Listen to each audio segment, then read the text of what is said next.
Hello, Eric. Welcome to the show. So excited to have you. Thank you. Thank you for having me. Well, I am really stoked to get this chance to learn from you about a topic that I hear about all the freaking time and intersects a lot in what we do as a content agency, but I perceive that there's just so much misinformation around, which is SEO. In particular, we're going to talk a bit about local SEO, and we're going to kind of talk both about what you need in order to leverage this for yourself as an agency leader, as well as some of the maybe caveats about offering this as a service. But before we get into all of that, I'm curious, what would you say that your superpower in this world is? As yourself or as a business, you can answer it however you like, up to you. Well, I would say I've really taken to SEO. It's been my passion. I started about 12, 13 years ago. And up until COVID hit, there's a school here locally in Los Angeles that I would teach part-time classes on search engine optimization. So all my thinking has been around SEO. Everything that I do is SEO centric. So that's kind of my thing right now. That's your jam. Awesome. I admire your ability to focus because even someone where like content and copy is my thing, I'm like, ooh, that thing's interesting. That thing's interesting. And going all these different directions. All right. But enough about me. Why does the world need what you do? Why does the world need really effective SEO? Well, if you have a business, you want to make sure that you have a presence online. And I see a lot of businesses where they're kind of stuck in pre-internet, where they're doing, mailers or billboards or whatever, and without even a website. I went to a convention a couple of years ago where the majority of people that passed by our booth didn't even have a website, and so they're stuck in this different era. And I see that a lot of these companies, they're struggling these days.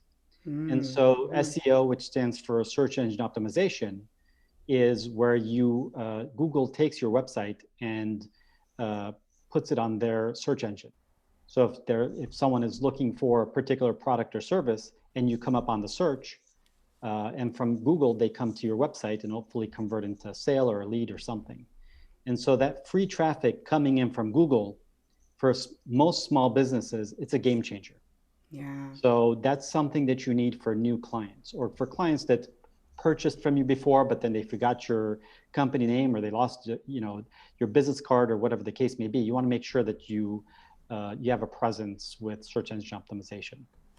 Yeah, absolutely. And I think, I know for myself and other people who are kind of in the agency industry and stuff in the internet world, this is just almost so basic for us that it's easy to miss that this is a really, really critical piece for a lot of people. Like I live in an area where there's just so many local businesses that they have like a pittance of an online presence, if anything at all. And honestly, they can be really resistant to the idea of needing to not I think everyone these days, especially since COVID and stuff, knows that they need to be online, regardless of kind of what they understand that to mean.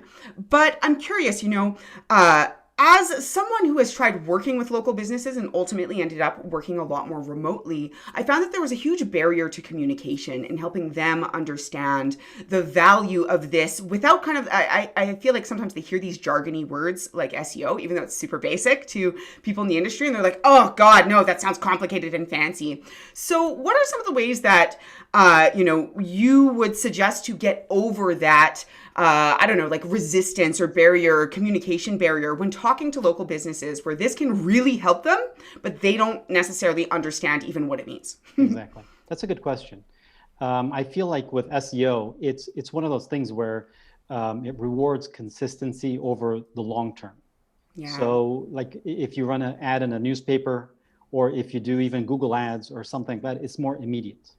So you can show at the end of the week, at the end of the month with Google ads, what happened with their ad spend, how many clicks they got, and so on. With SEO, it's not like that. So they may stay with you for a week, a month, 2 months, and be like, I see that the ranking's going up with the reports you're sending me, but I don't see it, and I'm not going to continue to spend money. And so a couple of ways that I've gotten around it is not gotten around it, but tried to show is I've shown case studies on other clients. And so over time, what happens is, what is happening is that Google ads and Facebook ads, everything, the prices are going up. And it's been going up for years, and it's going to continue to go up. And so what happens is when you have that SEO traffic coming in, it balances out the cost per click, the cost per acquisition, just everything, every metric that you're looking at. Because ultimately, when SEO finally kicks in, and it's not one of those things where it just kicks in overnight, and it's not like Google is just going to turn over the keys to the car and be like, all right, I'm ranking you #1 for everything you're asking for, every keyword on your website. So it's a moving target, and it's something that you have to continue to pursue. But once you start to get the fruits of your labor coming in from SEO, then that changes everything. Because there was a client that I think it was maybe $10 per click coming in from Google. Yeah. They spent $2,000, 20 click, what is that? 200 clicks. But then they got probably another 300 from their SEO on month 6. So when you take that and you instead of $10 a click, it comes out to $4 per click. And the cost per acquisition and cost per client, cost per conversion, however you set up your goals, it's going to show up that you're doing a much better job for your client or for yourself. And so, but they have to understand how this works. And as a consultant, you have to try not to overpromise. You have to, manage expectations and show examples of, I had this client and month 1, when I met them, this is what happened. Month 1, this is what happened. Month 3, month 6, and kind of show, here's what we need to do. We need to do X number of blog posts and create this kind of content and so on. And that way, maybe you can lower the barriers a little bit. I think what happened to me early on was that we had situations where I would tell them, I'm going to do this many blog posts and I'm going to do this and that. Like we had a contract of what I was going to do as a consultant. I would do it, and then they would come back and say, well, we like the work that you've done, but we don't know if we're getting phone calls from you. We were getting phone calls before you. We're getting phone calls now, and form fills and so on. And so what I ended up doing to keep clients for a longer period of time is I set up conversions. And so it's a little bit more difficult, because if you're really not good at what you do, or if you can't bring traffic to the website, or you can't set up landing pages that convert, it's going to be obvious that you don't know that it's not working. But if you want to try to keep clients over the long term, I would suggest to have a landing page that has a form fill, so that if somebody comes in from your campaign to their website and fills out that form, your campaign gets the credit for it. Same with phone calls. You could set up a call tracking where it records the phone calls. You can see where it came in from. So if they have, let's say, 100 visitors a day coming to their site, but you add another 100 yourself, it will differentiate where the conversions are coming from. Is it from your campaign? Is it from the pre-existing campaign, et cetera? So that way you could say, you spent, $1,000 on consulting fee this month with me, and you got 100 conversions. I delivered 100 phone calls to you. Are you happy with that? And you can kind of work it that way, as opposed to the client not knowing what's happening. Because when they don't know, then they're confused. Because imagine if you're the retailer, let's say you're an accountant and you want new business, and this consultant comes in, they know what they're talking about. You feel like they can do the work, and they're asking every month $1,000 to endlessly do work that you don't know if it's converting. That you don't understand. Yeah. All right. I'm actually going to pause you there. Okay. Because this is touching on a few different things that I had questions around. So I'm going to kind of just pause and see if I'm kind of understanding. So in terms of that kind of bringing them on initially as a client, I'm hearing that the key thing is to basically manage their expectations and help them understand that this is a long game as opposed to a short game, and use stories like case studies and stuff to basically humanize the experience for them and help them understand what it can look like in time. So maybe you're not promising a certain amount of results and stuff, but you can show them and see, okay, we haven't even started yet, but this is why when you're coming on with me, this is not going to be a 1 month thing. This is going to take months for us to really be able to gain that traction. And what I'm hearing is the way to do that is to be able to show them how you did that for other people. Basically prove to them and say, okay, your patience here will pay off, because ultimately, you know, we could do something like quick and one and done. But what I'm hearing is that the value in ongoing SEO work, particularly at the local level, is that it takes longer to ramp up, but ultimately it positively affects a lot of different areas, right? Like including the paid investments you might be making, because it's increasing the traffic, increasing the results. And that's kind of like the first part of what I heard. The second part, which was actually answering a question I was about to ask, is once you're in it, you know, how do you prove and measure those results? Because I've had a lot of experiences with agencies who have worked with an SEO partner and have kind of had that experience that you imagine, right? Their clients asking them what the heck's going on. They have to be accountable for this, perhaps white label partner. And in the end, they don't even know how to track it. I'm hearing that this is something that can be addressed on the tech end, but it needs to be done intentionally. And I'm hearing that it needs to be done strategically. You know, like I'm kind of hearing, we were talking actually before the recording went on about two different aspects of this, basically like the science and the art, like the math bits, and then the kind of creative bits. But I'm hearing almost like a third part in here, which is this critical thinking and critical awareness of making the particular like numbers or goals or approaches relevant in a way that allows you to track them kind of on the math level, but also allows them to feel like they're getting those wins in a way that are meaningful to them, which isn't necessarily the math level all the time. Is that, correct me if I'm off? You're totally on. That's exactly okay. What I was saying. Absolutely. Okay, awesome.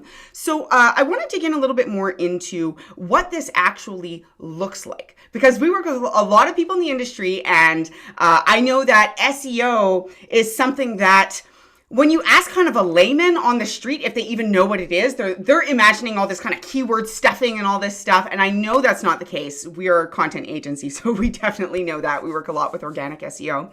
So when you talk about SEO as a concept and you're talking about this work, do you differentiate kind of from project to project about whether you're doing more kind of like local SEO or organic SEO or, you know, content-based stuff? Or is it kind of one field that you pick from kind of like a menu according to the context of each project?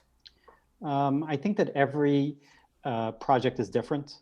Mm-hmm. So you have to, if you're looking to take on clients to do SEO, the agencies that are going to survive are kind of like the boutique type of agencies. The ones that are doing, you know, cookie cutter kind of projects, those don't work as well.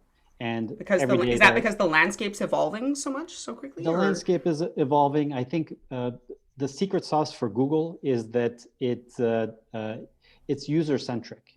It's not advertiser centric. It's not thinking, because other search engines have come and gone, and they've been more focused on the advertiser and making sure that the advertiser is happy. And so with Google, they want to make sure that we, as the user, get the best possible user experience. And so that involves things that, cookie cutter type of agencies would have difficulty doing. And so when we're talking about tailoring the campaigns for each type of business, let's say, for instance, it's a pizza shop in a part of Los Angeles. And so you literally have to build out blogs and content for Los Angeles or for that suburb of Los Angeles.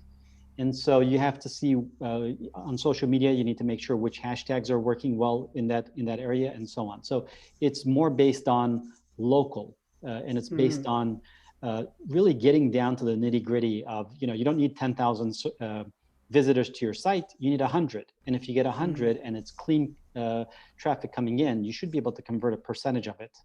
And that makes all the difference in the world. Now, when you get into e-commerce type of businesses where, let's say you're selling a t-shirt, or before this, I owned a jewelry design company. I used to sell jewelry online, engagement rings, wedding bands, and things like that. And so in the beginning, when I started off, I would try to rank for the keyword jewelry. But that's so vague because there's opal, color, sapphire, ruby, pearl, watches, everything. And so when you can bring it down to a particular long tail keyword, like let's say men's platinum comfort fit wedding band, you may get only 100 searches a month coming for that keyword. But if you're ranked in the top 3 or the top 5, you're going to get a percentage of those searches.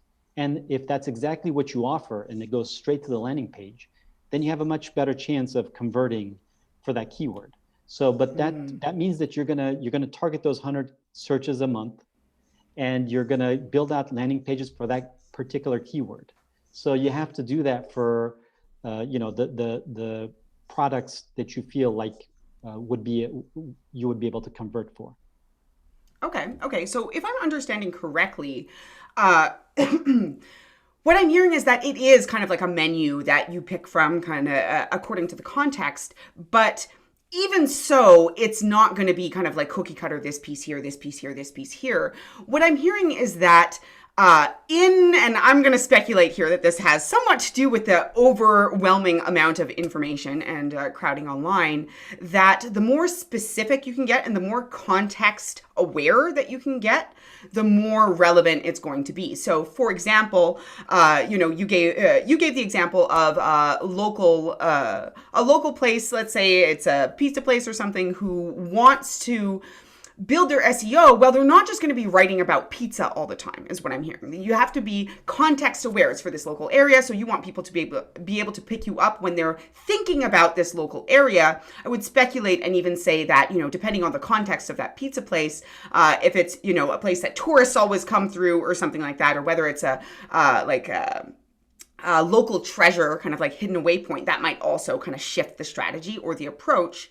But overall, it sounds like the more specific you can get with the keywords that you're targeting and kind of letting go of that desire to have the maximum volume of traffic. What I'm hearing from you is that it's all about aligning the traffic appropriately with those key things that you can sell and the key things that people might be looking for. Is that? Exactly. Okay. And you don't want traffic coming in that doesn't belong to you, that you don't need anyway. And so what happens is a lot of times they try to just get the traffic coming in, and you have the wrong people coming to your website, and then they don't stay, they bounce, or time on site is low, and that affects your SEO score negatively anyway. And let's dig into that for a moment. So, because this is something that we've experienced, we had a super amazing, really great content upgrade on a page that was getting tons of traffic. And then we started digging into it and realizing that for whatever reason, it seemed like maybe a university or something had found that resource and sort of recommending it to their students, or I'm not 100% sure. I'm sure the marketing team has more of an awareness. So all of a sudden we were like, yay, we have these traffic, these downloads, etc. And then it's like, ooh, actually it's irrelevant, a lot of it. And the bounce rate off our email list, like people coming and then just unsubscribing super quickly, started to become a huge problem. So what are some of the ways that you can reorient in that situation? Like, what is kind of the series of questions? Again, I'm sure it's not a cookie cutter approach, but what are the series of questions that you might ask yourself or ask a client to help kind of reorient around the people that you actually want to engage with? Sure.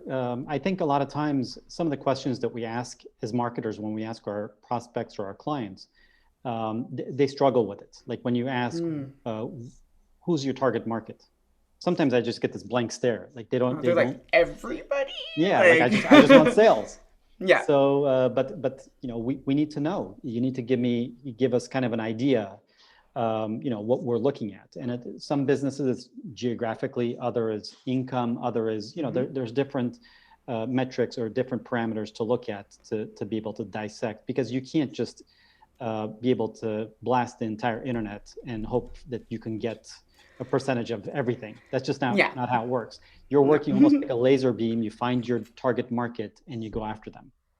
And so that's the first step. The second step that I usually do is I do a competitor analysis. And so we want to be able to, and there are plenty of apps out there. I use SEMrush, Ahrefs, etc., where you can go in and you can look to see, first of all, your prospect, which keywords that they're ranked for and what they're doing. And then everybody seems to have this feeling like, this person down the street, they're crushing it. Like they're doing awesome. If I could just do what they're doing. And so you can run a report on them and you could see their competitors, which keywords that they're ranked for, what they're up to and, what's going on. And so that way you kind of bring into focus, because you kind of, sometimes I ask for, okay, if we can focus on 4 keywords this month, if we build out content and then we optimize for those keywords, what would it be? And they just always go for the category pages on the website. If it's a tax site, it's a tax audit, et cetera, like things like that.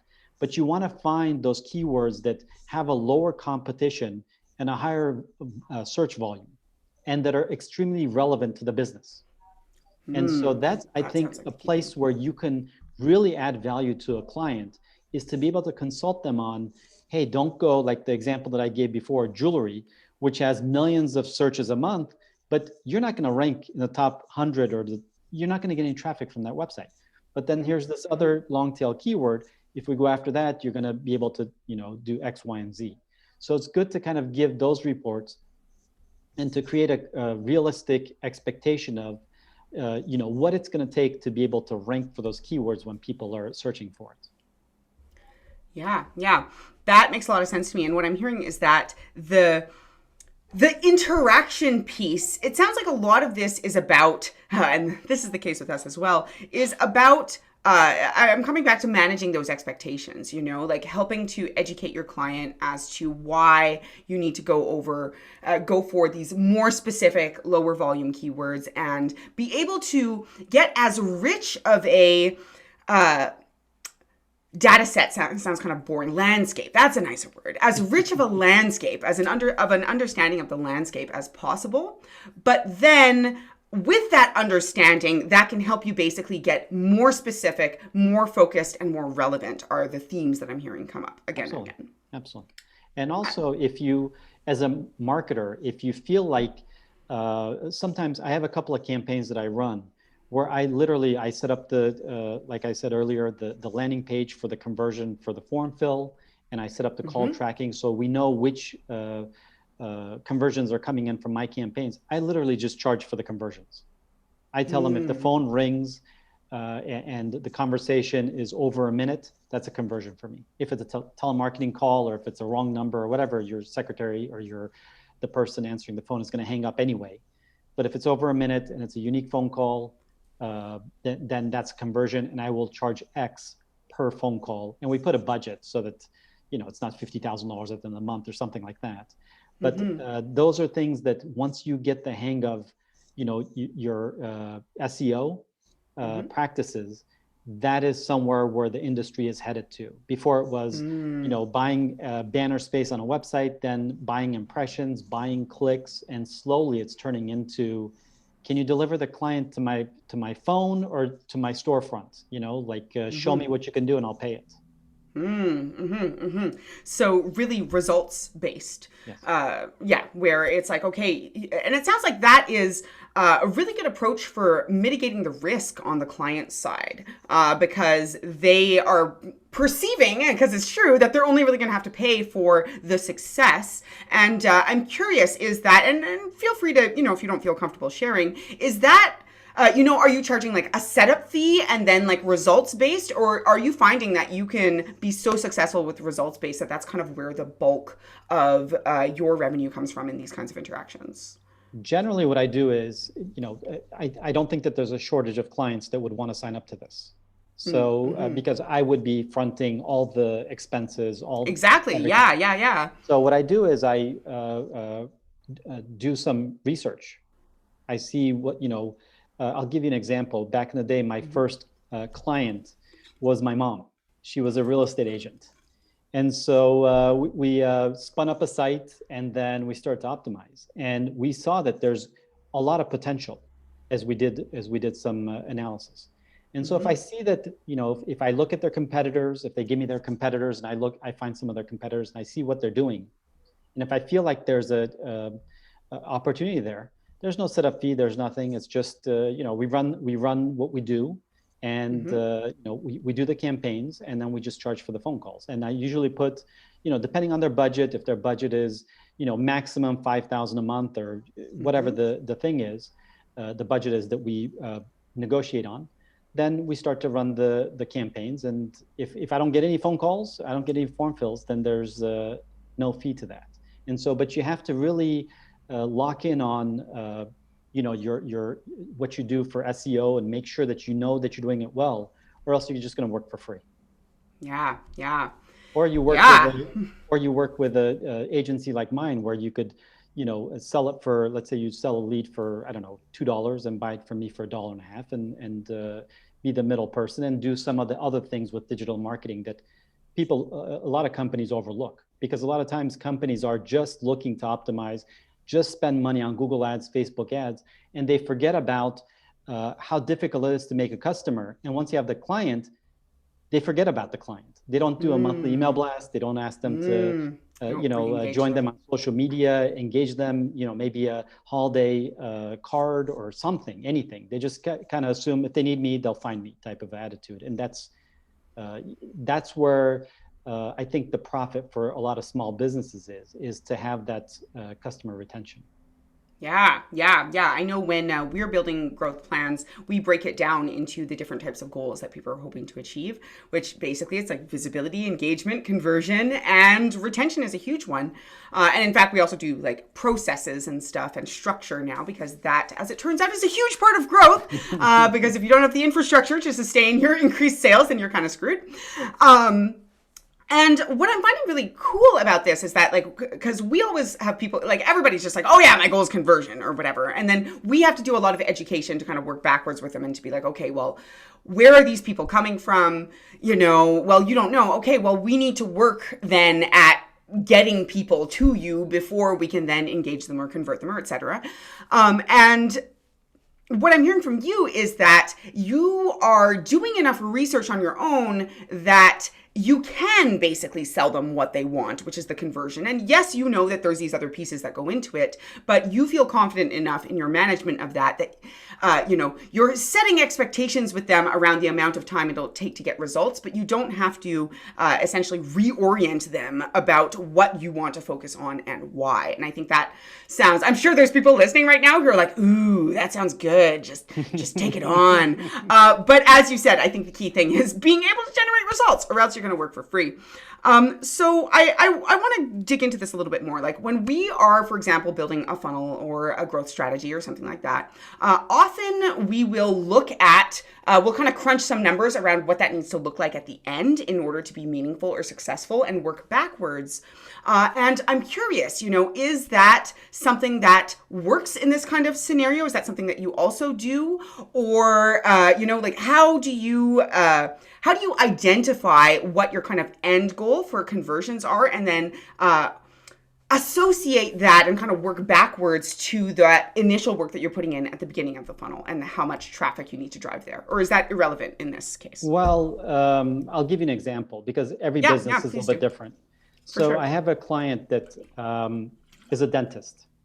And so I think the first meeting that he has with the client that comes in, it's just a consultation. And so a lot of times they're not, maybe it's $100 or something like that to do an X-ray or, whatever it is. They don't really make a lot of money on the first. So they assume they're going to lose money. So, and if their cost of acquisition for a new client is, I'm going to say $500, just for what they're hoping for is that, let's say 1 out of the 5 or 3 out of the 5 clients, prospects that come in, they will stay a customer. And then, once a year, they're going to come in for a cleaning. Maybe they're going to bring in their sister, their mother, their coworker, refer people. But they need to make that initial client to be able to get those referrals and to get that person to come in. So their cost of acquisition could be $1,000. They wouldn't care. They want the phones to ring, and they want to get people into the office, and then they're going to do their thing after that. So it really depends on the business. It depends on what it's worth to have, the lifetime value for for a client, for let's say a doctor or a lawyer or accountant or whatever, where you're going to the same account. I've been going to the same accountant since, I don't know, I was 20 years old. And so, it's just one of those things where you stay with some of these businesses. Other businesses, like if you're buying some pants or, a sweater online, you may just go and, one is $100, the other one is $92, and you might buy just the cheapest one. You're not looking at the brand as much.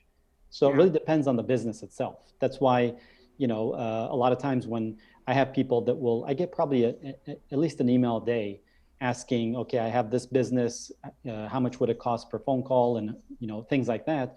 And I have to reject some of them, because first of all, it has to be over the long haul, because if we do SEO for a month or two and then they say never mind, I've lost all that effort, and they've lost it, because SEO, just like in life, search engine optimization rewards consistency.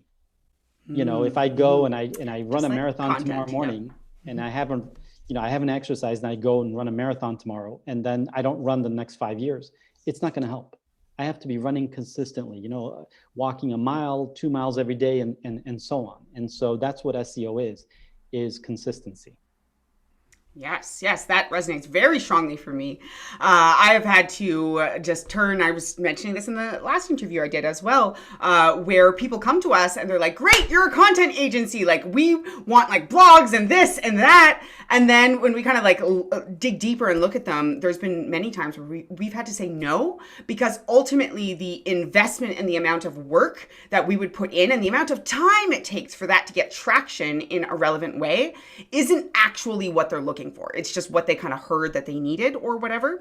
So I think that capacity to kind of identify and say no when appropriate is an undervalued part of this whole process that I'm hearing, right? Like, you say yes to everyone, that's not going to work out for you. Yeah.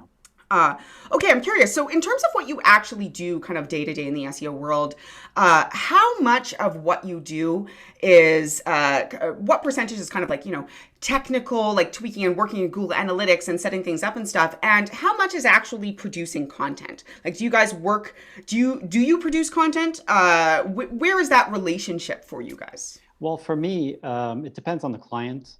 We're not a content agency. Mm-hmm. We work with other companies that will create the content. So that's not our thing. We prefer that they have an agency, or we refer them to an agency, or sometimes they can create they write their own blog posts, or whatever the case may be. And we take that content and we optimize it.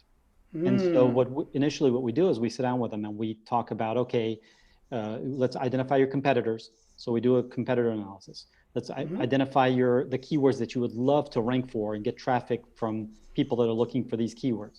All right, let's lock in on these keywords. All right, so we need to create content, because if you don't create content, how's Google going to know that you're alive? There's a lot of businesses that they spin up a site and then they don't change anything. They don't change their hours, their email address, they don't add a blog post, nothing for 10, 20 years. Like, it just sits there. So Google doesn't even know if you're in business, because, people buy the domain and it just pay for the hosting every month and they're done. And so we have to create content. We have to make sure that Google knows that we're in business. They need to make sure that they see that we have social media posts, our following is growing, our engagement rate is high on social media, that on Yelp, we're getting 4 or 5-star reviews consistently. This is, again, I use that word a lot. When I teach, I use it, my first thing always with consistency is, on January 1st, if you eat 365 dinners and you don't eat the rest of the year, that's not healthy. That's how Google looks at it. So if you have suddenly 100 links that come in this month and you had 0 or 5 the last 5 years combined, and you don't have any the next 12 months, it doesn't work. Same with reviews, same with blog posts, same with social media posts, it doesn't work. And so you have to do things consistently, put it on a calendar, make sure that, like right now, some of my clients were already finishing up April.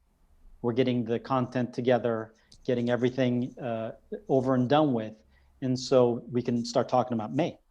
And so, you kind of need get people, and Google is looking for patterns. So sometimes, you can go on WordPress or you could go on Hootsuite for social media, and you can put in what you're going to want to be posted on that day, on that hour, that content. Same with WordPress. You can set it up where you want the blog post to show Monday morning, 9 a.m. every Monday. So Google will see the pattern of, this company is consistently posting, as opposed to going and just hitting it hard for 1 month and then nothing else. And this is difficult to explain to some of the retailers, that their busy season is from Black Friday to Christmas and Valentine's Day and Mother's Day, and that's all they want. And I have to tell them SEO doesn't work for you. Don't waste your money. Okay. This is not going to work for you. So what I'm hearing is that things have evolved to be a lot more holistic than they used to be. Like, I'm hearing that it really is an ecosystem of all of these different areas that Google's pulling from and getting information from. It's not just checking whether, you have the keyword in every single title of every single page or something like back in the day. It's really wanting to look at and see kind of where you are touching and how often you're touching it, but also I'm hearing it's looking for those patterns around that consistency.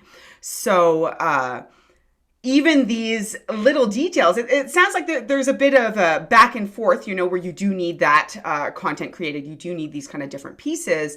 But the role of you as the SEO specialist is to see it all from a high level, understand those patterns and that data and how Google might be seeing it, and then identify where there are gaps or opportunities, and be able to harness energy and attention and resources to fulfill those. Exactly. Is that exactly? Okay, and you that have to make sure sense, that the person or the company that's managing or creating your content is a good company, and they're versed in what they're doing.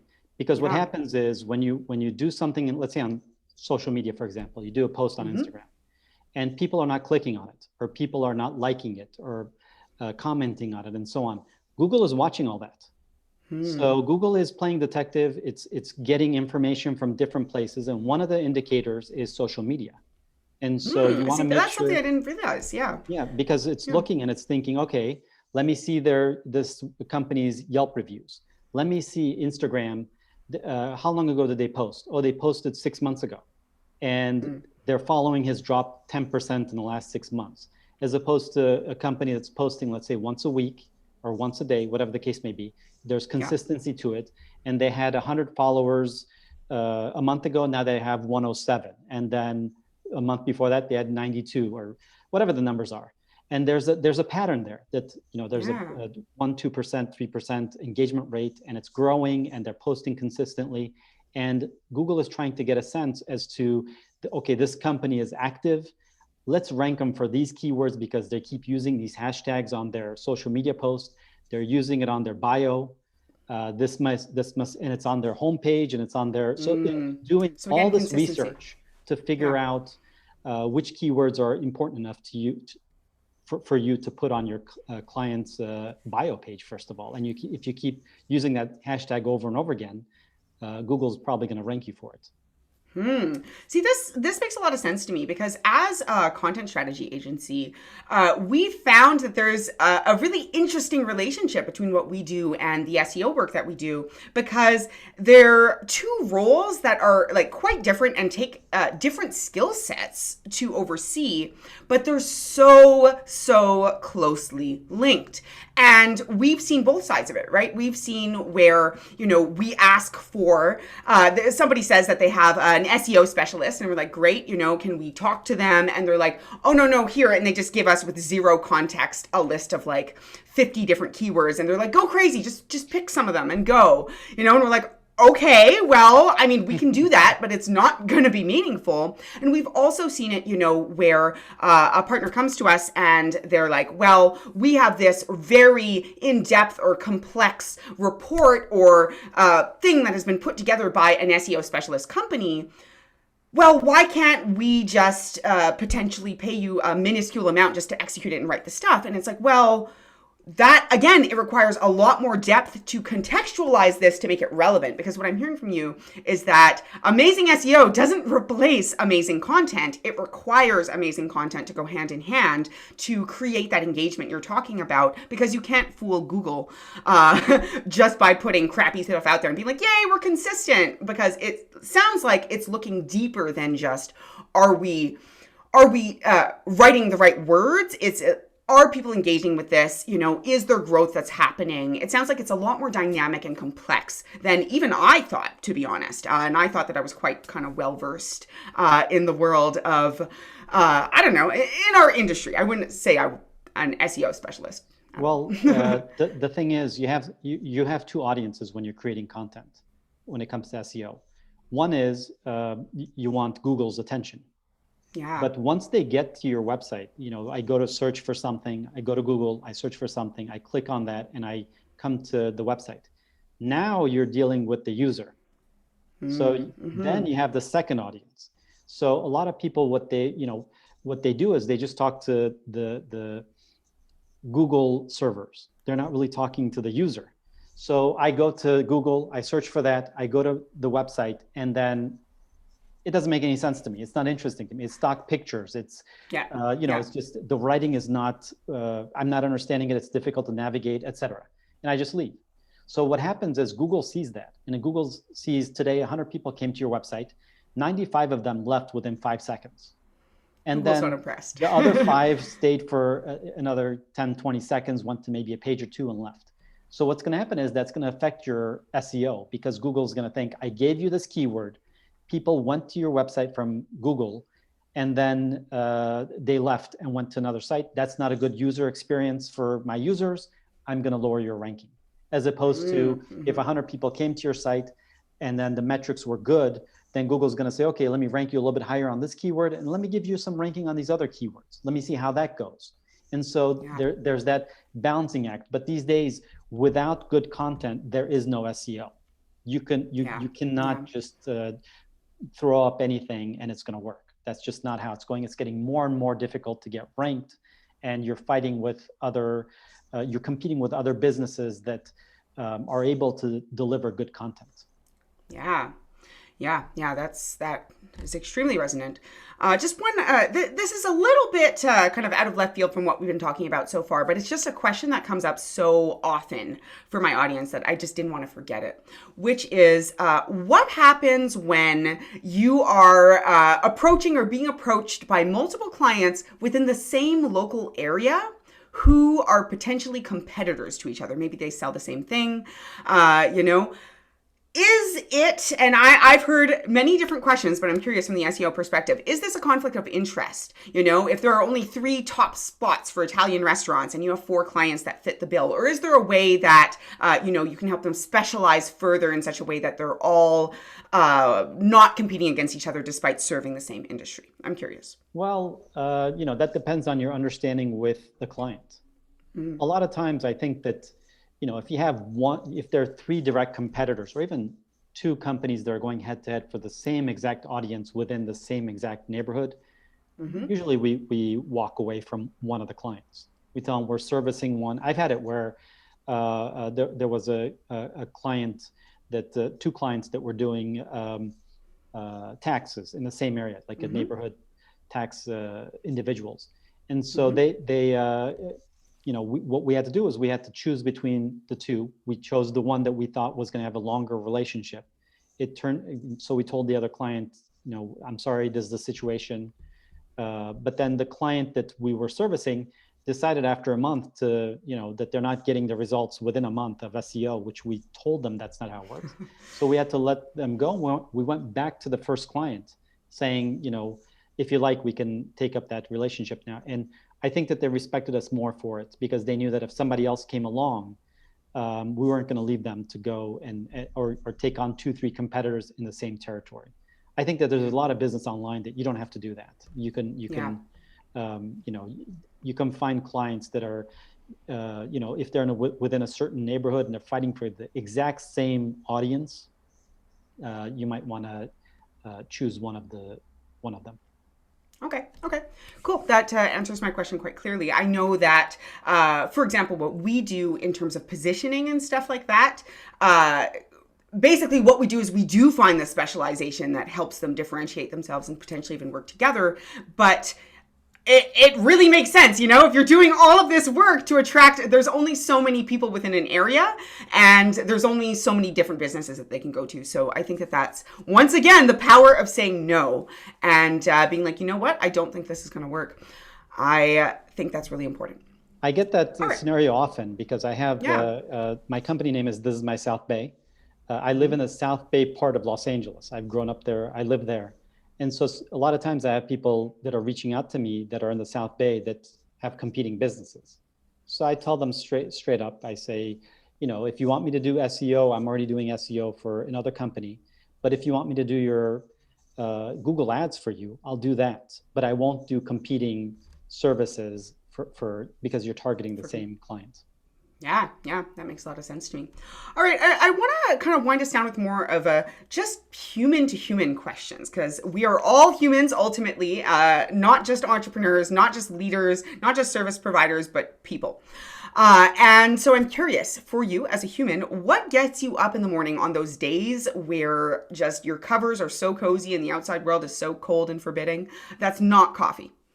That's not, well, my puppy. Not coffee. I have my puppy that we've had for 2 years with my wife, and she needs to walk. So we go walking. It's a reason to get out of the house these days with COVID, and it's nice to have a change of scenery. But other than that, when it comes to work, once I sit down with my cup of coffee and I'm looking at the reports from my clients and I'm looking to see what's going on, I feel like with digital marketing, with small businesses, especially with SEO, you can compete with the bigger companies with SEO. And I think that it's one of the few places that you can do this, where you can go head to head with a Walmart or with a whatever, with your service, especially if you can make your service a little bit tailored, kind of like the example that I gave, cookie cutter agency versus a boutique type of agency. So it's exciting stuff to keep people employed, to keep their businesses open. And it's a fulfilling job for me. Yeah. Gosh, well, of course, my ping pong brain is like, oh my gosh, why didn't I go into this direction when I started serving local business? Well, because my brain and 15 years of copy experience, maybe, I don't know. But I just hear you in that this is so powerful. Like I was seeking out businesses in my area the other day and just basically wishing that they had the support to be able to just present themselves online in a way that I need as a consumer to be able to give them my money. And it seems like almost overly simple, but it's like, no, I want to give you my money. Please make it easier for me. Yeah. Anyway, what is the number one thing that you do to preserve your wellness? Well, I try to exercise, and I try to take a break between work, because right now with COVID, I'm up at a lot of times 5 o'clock in the morning, and then I can go 7, 8, 10 o'clock at night. So I have to create times where, and I live close to the beach here, so I try to walk over to the beach and things like that.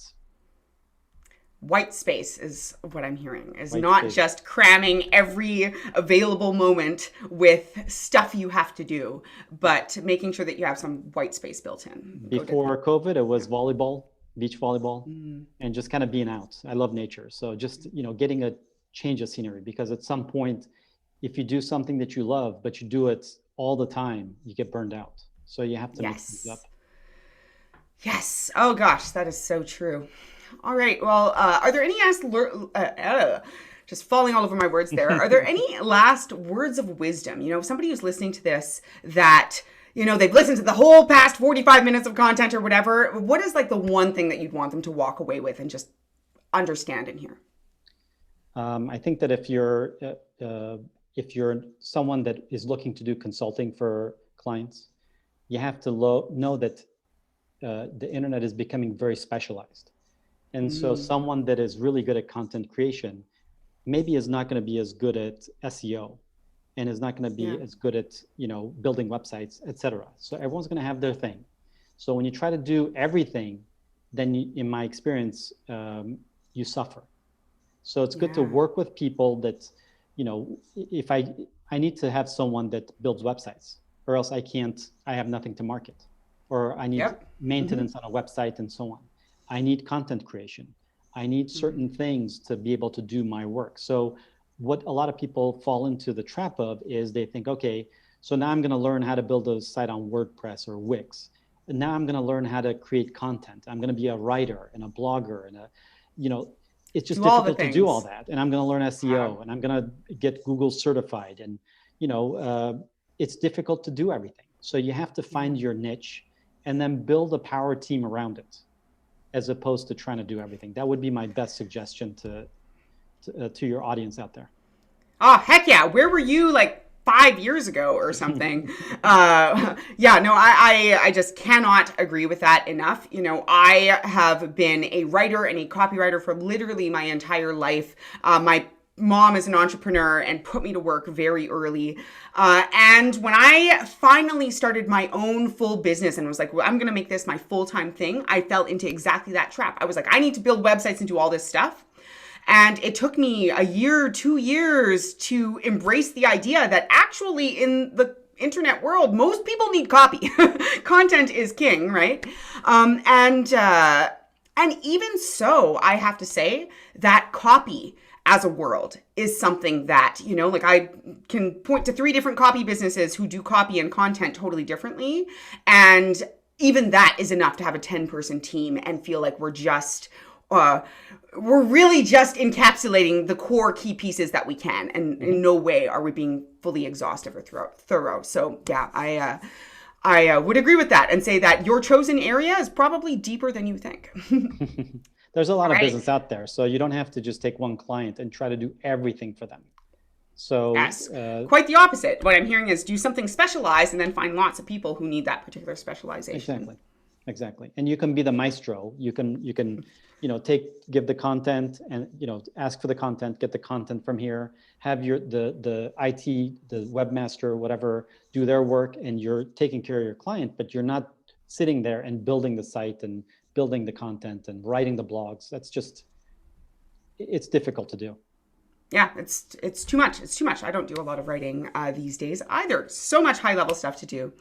Well, this has been amazing, Eric. Thank you. We've dug into a whole bunch of different areas. We've dug into the nitty gritty. We've dug into selling it as a service. We've dug into, your perspectives and experiences and how things have evolved. This has been a really, really valuable conversation, and I'm super grateful. Thank you. Thank you for having me. It was a pleasure. Shameless plug time before we, close it up. If there are people who are listening who want to find out more about you, check out your services, anything you might offer, etc., where would they find you online? Sure. They could go to my website. thisismysouthbay.com. And if they want, they could set up a 15-minute conversation with me. Just click on the Book Now button on the homepage, and I'll answer any questions they have about SEO or anything else to do with digital marketing. Awesome. Well, thank you for that. And I encourage you guys, listeners, if you do have questions, like, holy cow, reach out. I've spoken to many SEO experts and few who have been able to approach it with the critical thinking and thoroughness and holisticness that we have tackled in this episode. And I don't say that lightly. Thank you. So yeah, thanks again. And bye-bye. To all of our listeners who are tuning in, thanks for tuning in. I hope that you're having a great day today. If you're not having a great day today, I hope that you can maybe take a few minutes, step outside, if nothing else, take some fresh air. If you have a body of water near you, maybe even visit that. And just overall, hope you guys can take care and have a good one. All right.